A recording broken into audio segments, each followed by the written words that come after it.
El cuerpo cuelga boca abajo, abierto en canal como carne que ya no es de este mundo. Y la pregunta llega demasiado tarde. ¿Cómo se fabrica un monstruo en una granja donde el polvo reza y las ratas escuchan? El sheriff lo sabe en cuanto el olor lo atraviesa. No es solo sangre reciente. Es el tiempo mismo pudriéndose. Sabe que esa noche va a vomitar, que mañana también, y que durante semanas la sombra del granero se estirará por encima de su cama. Lo sabe y aún así da un paso más dentro. La soga cruje. El goteo marca los segundos como un reloj viejo. La granja respira. Afuera, el viento del medio oeste peina los maizales y los nombres del pueblo se apagan en el silencio. Plainfield, Wisconsin. Nadie diría que aquí nace la leyenda que inspirará décadas de pesadillas. Pero la historia había empezado mucho antes, cuando Edward Theodore Jean vino al mundo un día de agosto de 1906 en La Crosse, y la voz de su madre, Augusta, se volvió ley doméstica. Ella no enseñaba, imponía. Decía que toda mujer, salvo ella misma, arrastraba el pecado. Decía que el mundo era una trampa y que la ciudad era un altar para demonios con vestido. Edward aprendió a mirar al suelo y a escuchar solo esa voz. Aprendió a no tocar, a no hablar, a no sentir otra cosa que no fuera obediencia. Cuando la familia se mudó a la granja a las afueras de Plainfield, los campos parecían misales abiertos. El padre, George, se agotó entre alcohol y mala suerte hasta caer bajo tierra en los años 40. Quedaron la madre y los dos hermanos, Henry y Edward, en un mundo que se iba cerrando como una trampa. El pueblo los olía raros. Edward reía solo a veces, lanzaba palabras sin destino, esquivaba a las niñas, evitaba a todos salvo a su tótem. Augusta se hizo santuario. Él, devoto. Cada día un rito, cada silencio un mandamiento, y aún así, el fuego. Un día de 1944, el incendio corre por la maleza y Henry aparece muerto lejos de las llamas. El informe dirá asfixia, el cráneo dirá otra cosa. El pueblo callará. La granja seguirá cerrando puertas. Nadie sabrá si aquella fue la primera vez que la violencia encontró su forma.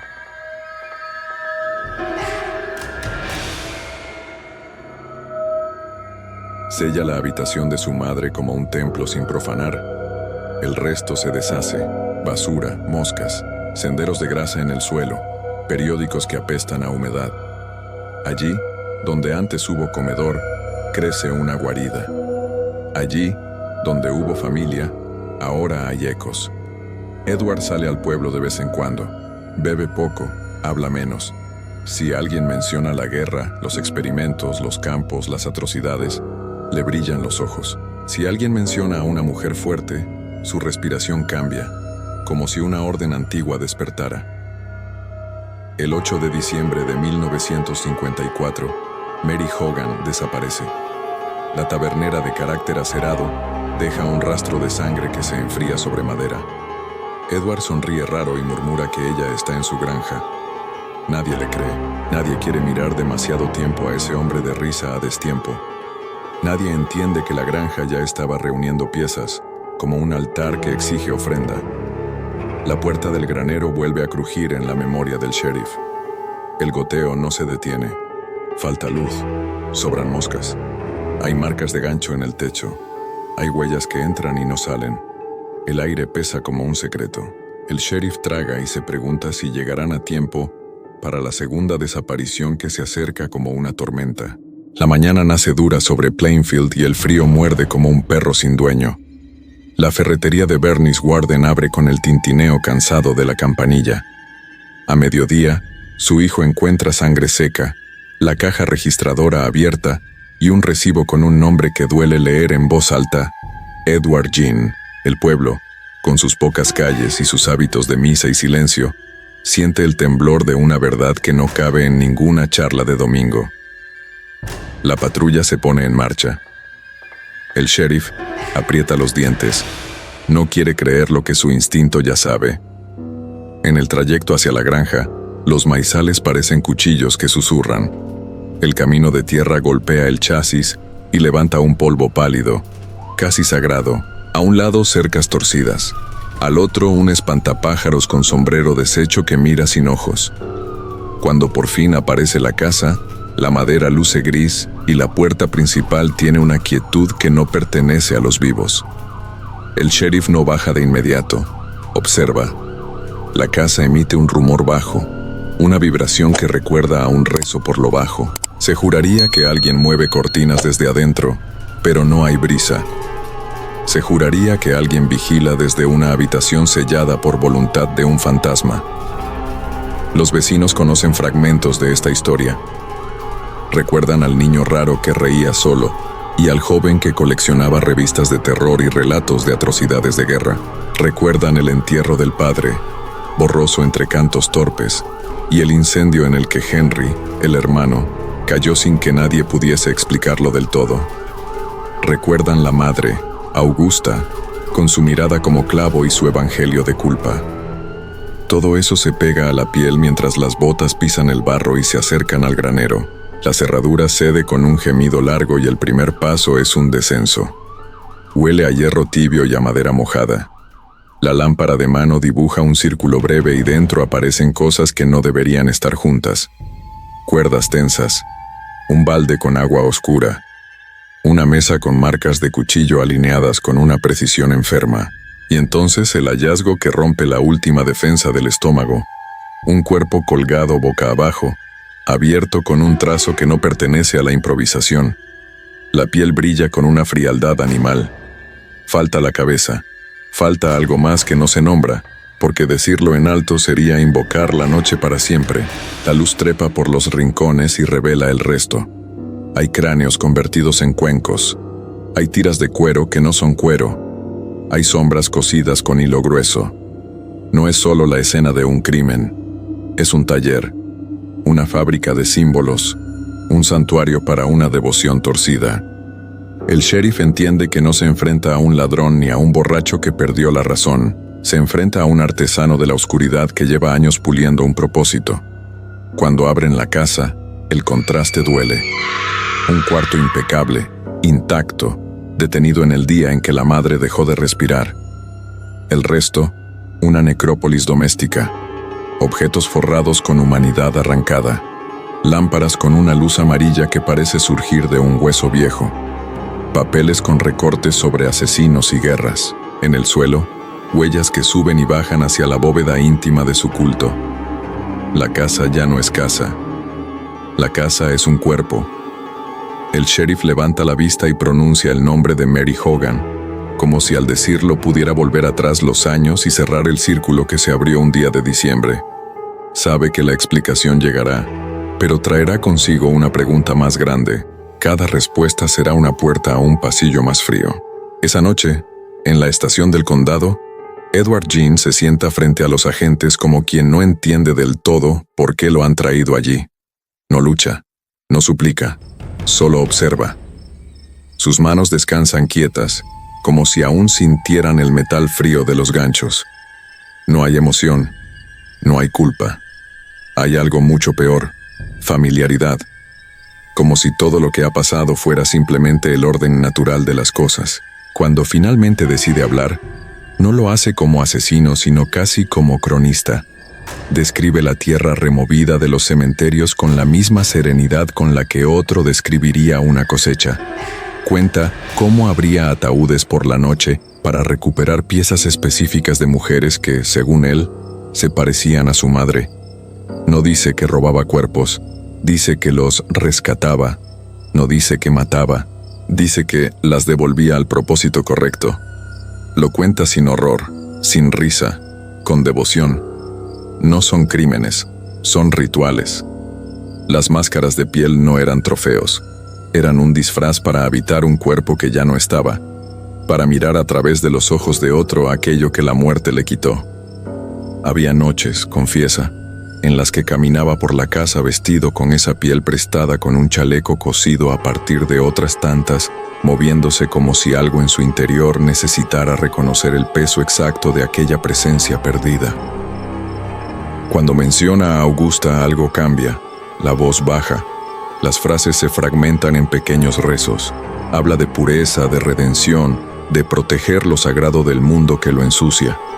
No habla como un asesino, habla como un discípulo, no menciona rabia, habla de misión. Eso es lo que hiela la sangre. El sheriff cierra los puños con fuerza. Cada palabra confirma lo que intuía en el granero. Esto no era locura súbita. Era una fe construida, un culto privado, una teología de podredumbre. Y si estás mirando esto ahora mismo, si has llegado hasta este punto sin apartar los ojos, significa que has sentido lo mismo que sintió él. Curiosidad que no se detiene aunque duela. Por eso, antes de continuar, te lo pido desde ya, porque las siguientes revelaciones serán aún más perturbadoras. Suscríbete ahora, activa la campana, comparte este video y deja un comentario con lo primero que te venga a la mente. Lo que está por venir no es apto para espectadores casuales. Necesito saber que estás preparado para seguir, porque lo que aún no he contado es lo que de verdad lo convierte en un monstruo legendario. El interrogatorio avanza y lo que Ed empieza a relatar no es solamente espantoso, es metódico. Habla de cómo preparaba el granero antes del acto final, cómo limpiaba el suelo con una precisión casi quirúrgica, cómo medía el cuerpo con cuidado reverencial, como si cada centímetro de carne fuera un mapa sagrado. Nunca decía víctima, decía ofrenda. Nunca decía cadáver, decía recipiente. Los agentes intercambian miradas. La temperatura del cuarto parece descender. Pero lo verdaderamente aterrador llega cuando admite que no siempre desenterraba muertos, que hubo noches en las que los susurros interiores le exigieron algo fresco, algo tibio, algo que aún respirara miedo. Y en ese punto, sin pestañear, menciona a Mary Hogan y después a Bernice Warden, como si pronunciara el nombre de mártires necesarios. Dice que nunca fue por placer. Dice que jamás sintió deseo carnal. Dice que era un trabajo necesario. Lo que otros llamarían asesinato, él lo llama restauración. Lo que otros verían como horror, él lo veía como obediencia. Y entonces menciona algo más, algo que nunca se encontró en la granja, algo que no estaba entre los huesos, ni entre la piel, ni entre los objetos, algo que él dice que sigue allí, oculto en la única habitación que jamás profanó. Una pausa se expande en el aire. Lo dice despacio, no como una amenaza, como una advertencia. Ella nunca se fue, solo está esperando volver. El sheriff siente un escalofrío seco, de esos que no vienen del cuerpo sino del instinto primario, porque entiende que Ed no vive lamentando lo que hizo, sino que vive esperando continuar lo que no terminó. Y antes de pasar a lo que verdaderamente encontraron enterrado bajo las tablas de esa casa, algo que no salió jamás en los informes oficiales, suscríbete ahora mismo si aún no lo has hecho. Comparte este video con alguien que no dormiría después de esto. Deja un comentario diciendo, sigo aquí, para saber que no cerraste los ojos. Solo los que escriban sigo aquí en los comentarios recibirán la parte final en exclusiva. Hay detalles que los periódicos jamás contaron, cosas que nunca salieron al juicio, cosas que ni siquiera los informes policiales oficiales registraron por escrito, porque lo que encontraron bajo el suelo del salón, después de levantar las viejas tablas corroídas por la humedad, no era un simple escondite, era un altar subterráneo, un espacio excavado a mano, un círculo tallado con objetos humanos, un relicario hecho de voces muertas. Ahí, al centro, no había cuerpos, sino algo peor. Había pertenencias, no como botín de depredador, sino como recuerdos.